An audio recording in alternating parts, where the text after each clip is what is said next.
अस्सलाम वालेकुम।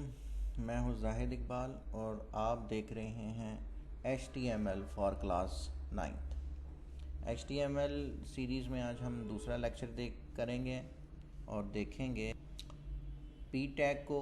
और पी टैग के बाद हम हेडिंग्स को देखेंगे, एच टैग को देखेंगे, ब्रेक लाइन को देखेंगे, हॉरिजॉन्टल लाइन को देखेंगे। इन चीज़ों को डिस्कस करेंगे। तो सबसे पहले हम नोटपैड फाइल ओपन करेंगे। नोटपैड फाइल ओपन कर ली हमने। इसके बाद हम अपना प्रोग्राम लिखना शुरू करेंगे। अच्छा जी, एज़ यूजुअल HTML लिखेंगे हम और HTML को क्लोज़ कर दें, क्योंकि बाद में हमें शायद क्लोज़ करना याद ना रहे तो एरर आएंगे। नेक्स्ट जो है हमें पता है हमने लिखना है हेड,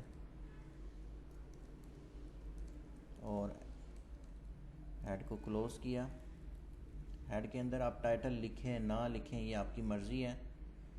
और बॉडी लिखें, बॉडी हमने स्टार्ट की और बॉडी हमने क्लोज़ की। आज हमने अपना सब कुछ जो है वो बॉडी के अंदर लिखना है, जो कुछ भी हम लिखना चाहते हैं। और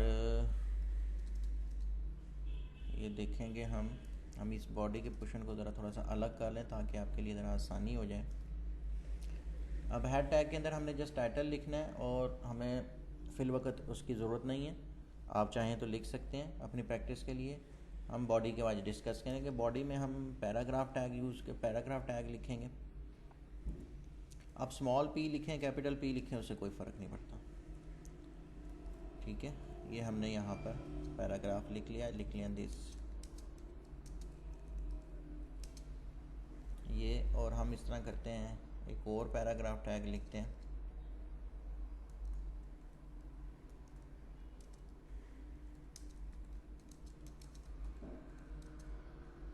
I read in class 9th। और ये फ़ाइल हमने जब सेव करनी है तो आपको पता है कि फ़ाइल को सेव करने के लिए सेव कैसे करनी है। कुछ स्टूडेंट्स ने मुझे मैसेजेस किए और उन्होंने कहा कि उनका पेज जब रन होता है तो उसके ऊपर सब कुछ लिखा हुआ आ रहा है, बॉडी भी लिखा हुआ आ रहा है, बॉडी का टैग भी, HTML का टैग भी है। तो उनके लिए ये है कि बेटा शिफ्ट का बटन आपने प्रेस रखना है और फिर आपने इन्वर्टेड कामा का बटन प्रेस करना है। इन्वर्टेड कामाज आ जाएंगे, फिर आपने फ़ाइल का नाम लिखना है। मैं इसका नाम पेज 2 रखता हूँ।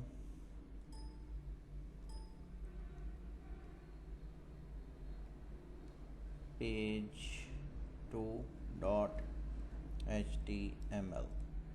और फिर आपने शिफ्ट का बटन दबा के रखना है, इन्वर्टेड कामा प्रेस करना है। अगर आप इन्वर्टेड कामा के अंदर लिखेंगे ना पेज या फाइल का जो भी नाम रखना चाहते हैं .html, तो वो HTML फॉर्मेट में सेव होगी। अदरवाइज़ वो HTML फॉर्मेट में सेव नहीं होगी, वो नोटपैड फॉर्मेट में सेव होगी। जब भी आप क्लिक करेंगे वो नोटपैड में ओपन होगी, या फिर अगर आप उसको ओपन करते हैं फायरफॉक्स के अंदर या क्रोम के अंदर तो वो आपके टैग्स तमाम के तमाम नज़र आएंगे। हम फाइल को सेव करते हैं और अब हम इस फाइल को ओपन करते हैं। ये फ़ाइल हमारे पास ओपन हो गई। तो देखिए हमारे पास एक तो फ़ाइल का यहाँ पे एड्रेस लिखा हुआ नज़र आ रहा है और ये लिखा हुआ है this is my school, I read in class 9th। ठीक है, अगर हम विदाउट पैराग्राफ के लिखते तो ये इन दोनों को एक ही लाइन में ले आता। ये आप करके देख लें। यहाँ से हम इसको ख़त्म करते हैं और इसको ख़त्म करते हैं। यहाँ हम इसको ख़त्म करते हैं और इसको ख़त्म करते हैं। कंट्रोल S किया तो ये रिफ़्रेश करके देखें तो वो एक ही लाइन के अंदर इसको ले आया। तो इसका मतलब ये हुआ कि आपने जो आपका P टैग है वो एक काम तो ये करता है कि आपके पास हमेशा पैराग्राफ नई लाइन से स्टार्ट करेगा और दूसरे नंबर पे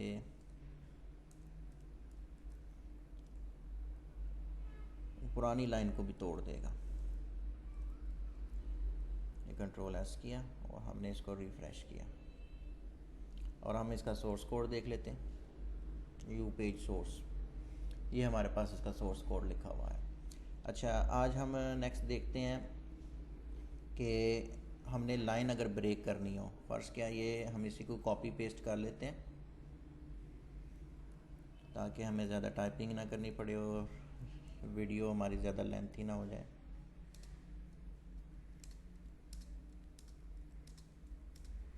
इसके अंदर ये हमने पेस्ट कर दिया।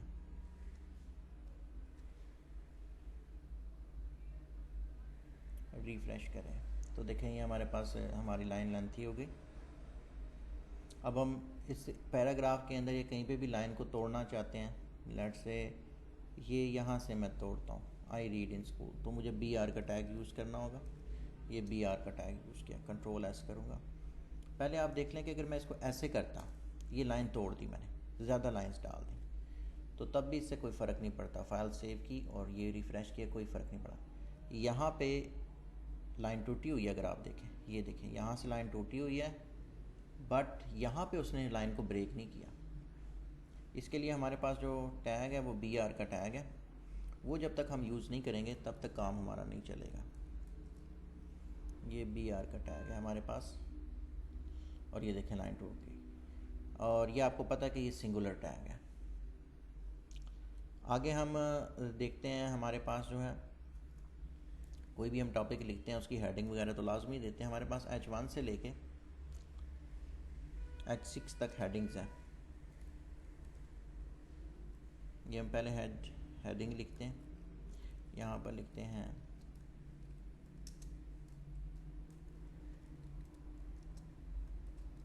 My first page.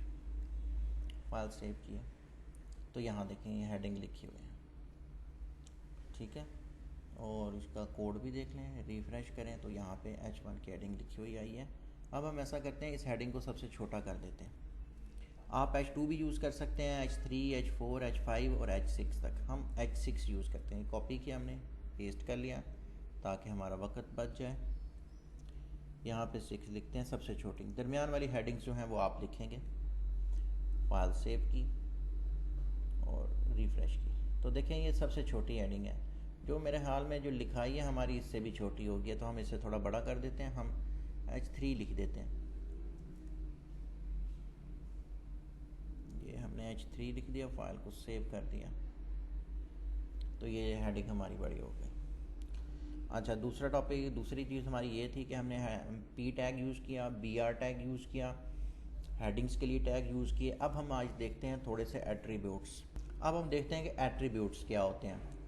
एट्रीब्यूट्स जो हैं हमारे पास, ये हमारे पास H1 टैग है या कोई भी टैग है, उसके अंदर जो मज़ीद एडिशनल इंफॉर्मेशन दी जाती है, मज़ीद गाइड किया जाता है टैग को कि वो इस तरह से डिस्प्ले हो, उसे हम एट्रीब्यूट्स बोलते हैं।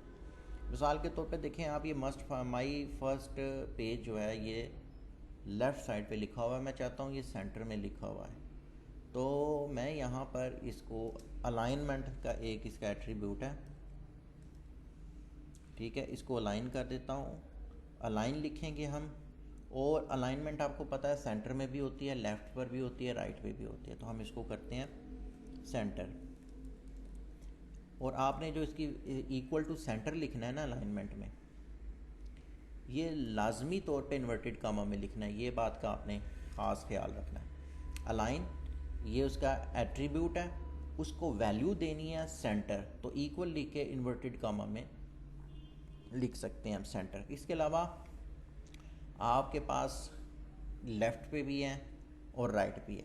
हम ऐसा करते हैं, पहले इसे देखते हैं, तो देखें ये हमारे पास सेंटर में आ गया।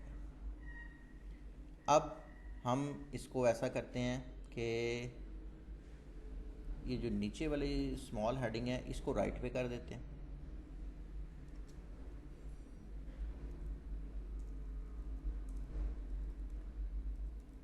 इसको हमने राइट पे कर दिया और देखते हैं कि राइट पे होता है या नहीं, तो देखें ये राइट पे चला गया। ये हमारे पास जो है एट्रीब्यूट्स हैं और उनको वैल्यूज़ दी हैं।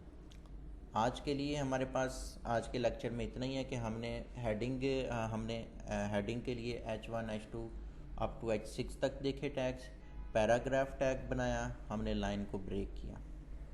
एक और टैग हम यूज़ करके देख लेते हैं और देखें आप क्या इफ़ेक्ट आता है उसका। ये एक HR टैग है, तो ये देखें ये लाइन डल गई।